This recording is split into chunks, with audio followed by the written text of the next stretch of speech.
Salam sejahtera tuan-tuan dan puan-puan, selamat pagi sekali lagi. Ini ada satu berita daripada Harapan Daily. Lagi pelik lah, semakin pelik Bersatu dipermain-mainkan. Semakin pelik PAS sekarang. Ini daripada Harapan Daily. Siang bersatu, malam bersama UMNO. Inilah banyak kolam susah. Susah banyak kolam. Bermuka-muka ni susah. Talam bermuka-muka ni susah. Siang bersatu, malam bersama UMNO. Bukti PAS pentingkan kuasa berbanding prinsip. Harapan Daily, 30 Jun 2026. PAS didakwa sedang menyusun percaturan politik bagi membuka ruang perkongsian kuasa di Johor, sekaligus berpotensi mewujudkan ketidakstabilan pentadbiran negeri sekiranya Barisan Nasional memenangi pilihan raya PRN Johor. Setiausaha Agung Amanah Muhammad Faiz Fadzil berkata beberapa kenyataan pemimpin tertinggi PAS sejak kebelakangan ini menunjukkan parti itu lebih mengutamakan percaturan kuasa berbanding prinsip politik yang konsisten. Beliau berkata, kenyataan Presiden PAS Tan Sri Abdul Hadi Awang bahawa matlamat parti itu dalam PRN Johor adalah untuk memastikan negeri itu diterajui oleh orang Melayu Islam menunjukkan PAS sekali lagi memainkan sentimen kaum dan agama. Beliau berkata, keperluan rakyat Johor ketika ini bukanlah retorik perkauman. Sebaliknya, memastikan pembangunan negeri terus dipacu secara mampan dan berterusan, katanya dalam satu kenyataan pada hari ini. Menurut Faiz, Muhammad Faiz turut membangkitkan kenyataan timbalan Presiden PAS, Datuk Seri Tuan Ibrahim Tuan Man, yang menggesa ahli PAS mengundi calon BN di kerusi yang tidak ditandingi oleh Perikatan Nasional PN. Menurutnya, gesaan itu memberi isyarat bahawa PAS sedang mencari ruang untuk kembali bersama BN dan menagih tempat dalam pentadbiran negeri sekiranya gabungan itu berjaya membentuk kerajaan. Ia menunjukkan konflik hala tuju dalam PAS dan keadaan ini sangat berbahaya kerana ia boleh mewujudkan ketidakstabilan politik di Johor, katanya. Beliau mendakwa PAS mempunyai rekod sebagai parti yang menjadi punca ketidakstabilan politik negara, termasuk penglibatannya dalam langkah Sheraton yang menjatuhkan Kerajaan Pakatan Harapan PH pada tahun 2020. Katanya, PAS kini dilihat gagal menguruskan hubungan dalam Perikatan Nasional apabila tiba-tiba saja mengumumkan perceraian politik dengan Bersatu. Namun kedua-dua parti masih kekal berada dalam gabungan yang sama. Malah PAS turut mengumumkan tidak.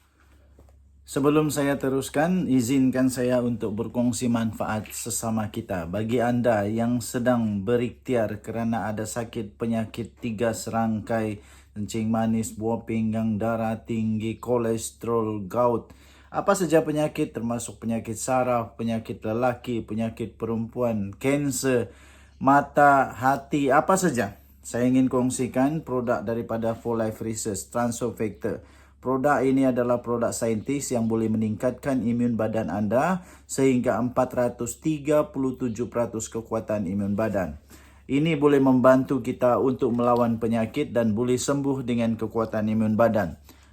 4Life ada banyak produk, okey, bukan ini satu saja. Ada banyak contoh-contoh produk dia. Contohnya ini produk nama dia Glucoach. Glucoach ini khas untuk yang kencing manis.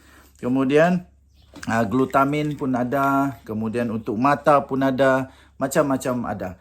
Okey, jadi dia boleh meningkatkan imun badan anda sehingga 437% kekuatan melawan penyakit. Ianya sangat terbukti dengan laporan daripada saintis membuktikan bahawa ia ialah miracle molecule. Ini bukan produk tepi jalan. Ini produk saintis sangat-sangat berkesan, sudah terbukti secara klinikal, sudah dikaji.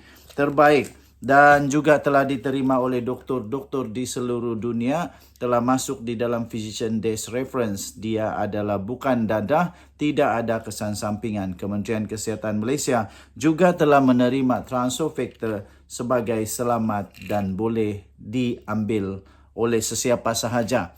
Paling bagus, dia bukan sahaja ada testimoni beribu-ribu, berpuluh-puluh ribu, malahan juga dia ada clinical abstract. Transofactor clinical abstract ini keputusan kajian saintis yang telah dilakukan di serata dunia. Bagi anda yang sangat memerlukan, sila dial nombor telefon tertera di atas. Dia akan berhubung dengan anda. Jangan telefon dia, sila WhatsApp dia. Kerana jika anda telefon, dia tidak sambut. Okay?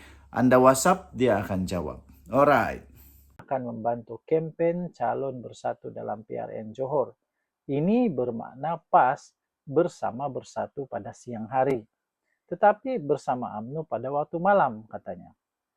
Muhammad Faiz berkata perubahan pendirian PAS daripada bekerjasama dengan UMNO kepada bersatu dan kini dilihat kembali untuk mendekati UMNO menunjukkan parti itu lebih mementingkan kuasa berbanding prinsip.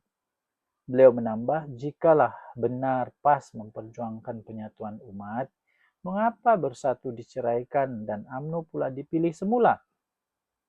Yang diutamakan adalah kuasa. Ini bukan prinsip, katanya.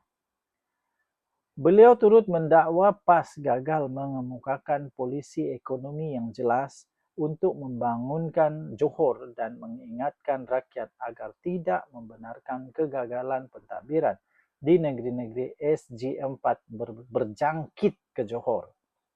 Dalam pada itu, beliau merujuk kenyataan bekas Presiden MCA Datuk Seri Dr. Chua Soe Lek yang menyatakan undi masyarakat Cina penting untuk menghalang PAS menawan Putrajaya. Menurutnya, pandangan itu menunjukkan kebimbangan terhadap pendekatan politik PAS yang didakwa tidak sesuai dengan lanskap masyarakat majmuk Malaysia. Bagi menyokong hujahnya, Muhammad Faiz turut membandingkan situasi itu dengan pengalaman parti politik di Itali, Five Star Movement, yang mengalami kemerosotan sokongan akibat pertukaran gabungan politik dan krisis dalaman sehingga kerajaan gagal berfungsi dengan baik. Sehubungan itu, beliau berkata rakyat Johor perlu memberi peluang kepada PH untuk mentadbir negeri berkenaan kerana pembangunan mampan hanya boleh dicapai menerusi kestabilan politik. Katanya, PH telah membuktikan kemampuan mengekalkan kestabilan politik dan pentadbiran negara. Tambahnya, komitmen kerajaan Madani kepada Johor juga jelas menerusi peruntukan hampir 15 bilion ringgit Malaysia bagi projek mega seperti landasan berkembar elektrik Johor Bahru Gemas, perkhidmatan shuttle selatan, dan RTS Link. Selain projek Elevated Autonomous Rapid Transit atau EART bernilai kira-kira 10 bilion ringgit Malaysia, katanya. Beliau berkata kestabilan politik merupakan prasyarat utama bagi memastikan pembangunan dan kemakmuran Johor dapat diteruskan pada masa hadapan. Tinggalkan komen tuan-tuan dan puan-puan, apa pendapat tuan-tuan dan puan-puan untuk keadaan terbaru PAS yang semakin pening kepala sekarang ini. Kita jumpa lagi. Bye-bye.